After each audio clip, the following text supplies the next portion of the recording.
कि ये ज़ाफ़रान को कसीर तादाद में मैं आपको दिखा रहा हूँ। ये सफ़ेद फूल वाली ज़ाफ़रान बूटी है।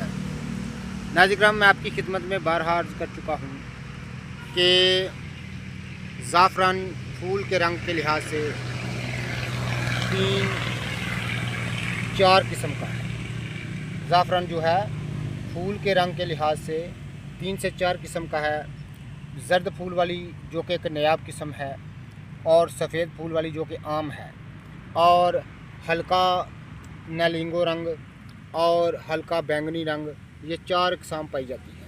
जिसकी काश्त की जाती है वो हल्का बैंगनी रंग का फूल होता है जिसकी काश्त की जाती है। तो नाज़रीन, ये देखिए बड़े पैमाने पर ये ज़ाफ़रान के फूल हैं। तो ये मजाज में गर्म दूसरे दर्जे में और खुश्क